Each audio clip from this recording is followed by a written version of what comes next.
So you have Twitter Spaces and you have Clubhouse. The classic question is, it right now is what's going to win. What's your take on it for someone who does this for a living, Yeah. basically? As you can tell, I am bullish on Spaces, or at least making the bet on Spaces. But I think they'll both do well. For me, Hmm. Spaces is a no-brainer because I spend so much time on Twitter anyway, and of all the social platforms, that's the one where Not Boring has really grown, and where most of the people who read Not Boring interact with me, and all of that is all on Twitter. So being able to just look up in the feed and see that I have a purple circle around me and I'm talking about something, I think just is really nice and convenient. And I love the fact that they're just continuing now. All of a sudden, they woke up and they have a fast product cadence, and so I just think making a bet on Twitter right now, there's going to be a lot more tools available to me.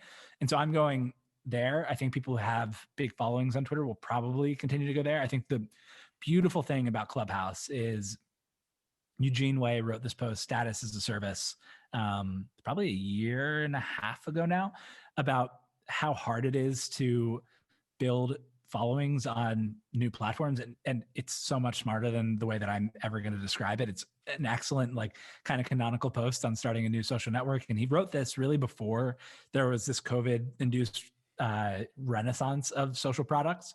But just saying, like, it's really, really hard to go onto Twitter with one follower today when people have already been there and build up a following, unless you're a celebrity who wasn't on Twitter before and now you're coming and you're bringing your existing audience in. And I think he was saying that TikTok was great because algorithmically it did that.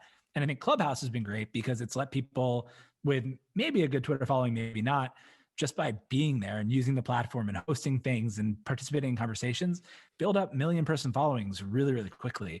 I think the question comes down to, what value can you extract from having a million followers on Clubhouse versus, is a million followers on Clubhouse worth 1,000 followers on Twitter, 100,000 followers on Twitter? Like, what's that kind of conversion rate between the two? And I think that's what it's going to come down to. Plus, like, I don't mean to make everything dollars and centsy. Like, some people just really like Clubhouse and they've been there and it's a vibe, and like they've made friends there. And so people are going to stick around and have those conversations there. But for me, because my vibe is on Twitter and my friends are on Twitter, I'm going to go with Spaces.